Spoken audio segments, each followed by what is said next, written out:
Hi అండి, నమస్తే. Welcome to life style vlogs. ముందుగా వినాయక చవితి శుభాకాంక్షలు. వినాయకుడికి ఎంతో ఇష్టమైన ప్రీతికరమైన మోదకాలు, ఉండ్రాళ్ళు ఏ విధంగా ప్రిపేర్ చేసుకోవాలో చూసుకుందాం.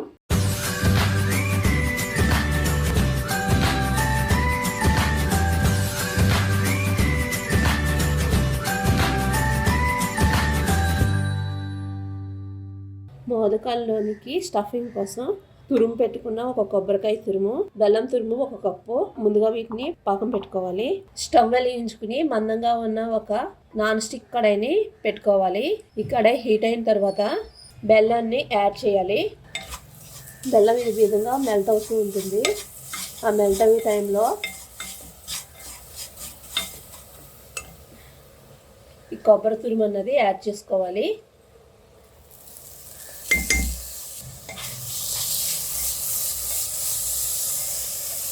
మొత్తం అంతా కలిసే విధంగా కలుపుకుంటూ ఉంటూ ఈ కొబ్బరిని అన్నది పాకం పెట్టుకుని రెడీగా ఉంచుకోవాలి. బెల్లం అన్నది పూర్తిగా మెల్ట్ అయిపోయింది. ఈ కొబ్బరి తురుము కూడా దగ్గర పడింది. ఒక 1/2 టీ స్పూన్ వరకు ఇలాచీ పౌడర్ని యాడ్ చేసుకోవాలి. ఫ్లేవర్ కోసం స్టవ్ ఆఫ్ చేసుకుని ఈ స్టఫింగ్ అనేది చల్లారనివ్వాలి. మెజర్మెంట్ కప్తో 1 కప్ ఆఫ్ రైస్ ఫ్లోర్ని తీసుకోవాలి. ఇదే మెజరింగ్ కప్తో 2 కప్ ఆఫ్ వాటర్ని తీసుకుంటే సరిపోతుంది ఇది ఉడకడానికి. ఇందులో 2 కప్ ఆఫ్ వాటర్ని యాడ్ చేసుకోవాలి. వాటర్ని బాగా మరగనివ్వాలి. వాటర్ ఈ విధంగా మరిగిన తర్వాత దాంట్లో బియ్యం పిండిని యాడ్ చేసుకుంటూ ఈ విధంగా కలుపుకుంటూ ఉండాలి. ఉండలు లేకుండా కలుపుకోవాలి.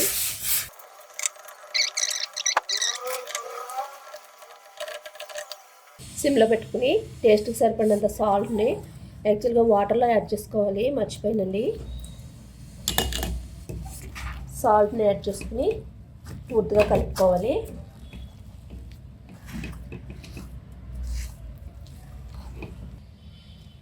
ఈ ఉడకబెట్టిన బియ్యం పిండిని పూర్తిగా చల్లారే వరకు వెయిట్ చేద్దాం. కొంచెం గోరువెచ్చగా ఉన్నా సరిపోతుంది. సఫాన్ని ఒకసారి ఈ విధంగా మొత్తం ఈ విధంగా నొక్కోవాలి. చిన్న బౌల్ కింద తీసుకుంటున్నాను. ఈ మోదక్ ప్రిపరేషన్ కోసం ముందుగా ఈ మోదక్ మౌల్ని తీసుకుని దాంట్లో కొంచెం నెయ్యి అప్లై చేసుకోవాలి.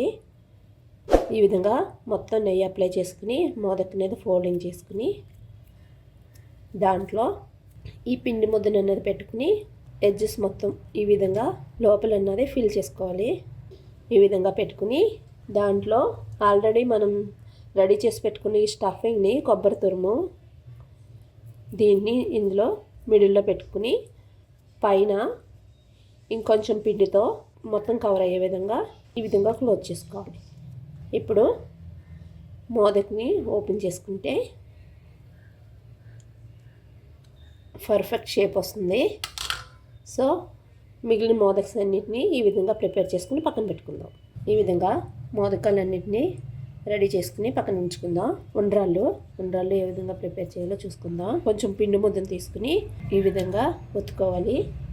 రెడీ చేసి పెట్టుకున్న స్టఫింగ్ని పెట్టుకుని ఇలా కవర్ చేసుకుంటూ పైన ఇంకో కొంచెం పిండిని ఒక లేయర్ లాగా అప్లై చేసుకుని ఉండలుగా చేసుకోవాలి. రౌండ్గా పగుళ్ళు అనేవి లేకుండా నీట్గా రౌండ్గా చేసుకుని ఉంచుకోవాలి కదా. మొత్తం ఇదే విధంగా మొత్తం అన్నిటినీ ఉండ్రాళ్ళ కింద ప్రిపేర్ చేసుకుందాం. ఈ విధంగా మొత్తం ఉండ్రాళ్ళన్నింటినీ రెడీ చేసుకుని పెట్టుకోవాలి. వీటన్నింటినీ ఇప్పుడు ఆవిరి పెట్టుకోవాలి. ఇడ్లీ పాత్రని పెట్టుకోవాలి. దాంట్లో 1 గ్లాస్ వాటర్ వేసాము. ఈ పాత్రకి కొంచెంగా నెయ్యిని అప్లై చేసుకోవాలి.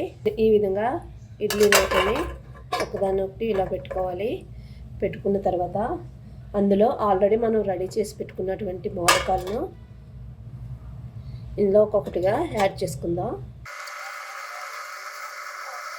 మోదకాలని పెట్టుకుని ఆవిరి మీద ఒక 2 to 3 మినిట్స్ ఉడికించుకుందాం. 3 మినిట్స్ తర్వాత మూతను తీసుకుని ఇవి సెపరేట్ చేసుకుందాం. వినాయకుడికి ఎంతో ప్రీతికరమైన ఇష్టమైన మోదకాలు, ఉండ్రాళ్ళు రెడీ.